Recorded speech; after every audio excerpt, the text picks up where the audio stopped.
আজকে কথা বলবো ওয়েস্ট ইন্ডিজের প্রথম টি-20 বিশ্বকাপ জয়ী নিয়ে। তাহলে চলেন শুরু করা যাক।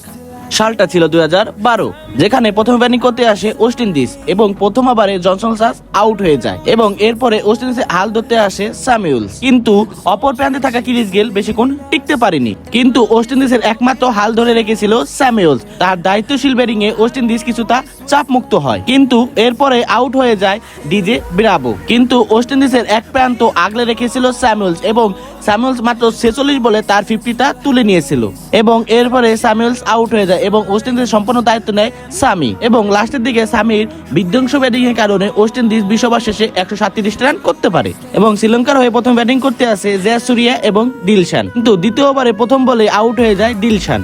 এরপরে কুমার সাঙ্গাকারা শ্রীলঙ্কা কিছুটা হাল ধরার চেষ্টা করলেও কুমার সাঙ্গাকারা সেদিন বেশিক্ষণ টিকতে পারেনি এবং এরপরে মাত্র 1 রান করে আউট হয়ে যায় অ্যাঞ্জেলো ম্যাথিউস। এরপরে জয়াসুরিয়ার ক্যাচ আউট এবং মেন্ডিস এবং পেরেরার রান আউটের ফলে শ্রীলঙ্কা সম্পূর্ণভাবে ম্যাচটিকে ছিটকে যায়। এরপরে শ্রীলঙ্কার হয়ে আর কেউ হাল ধরতে পারেনি, মাত্র 101 রান করে শ্রীলঙ্কা অল আউট হয়ে যায় এবং ওয়েস্ট ইন্ডিজ পায় এক অবিশ্বাস্য জয়। আর এটি ছিল ওয়েস্ট ইন্ডিজের প্রথম টি-20 বিশ্বকাপ জয়।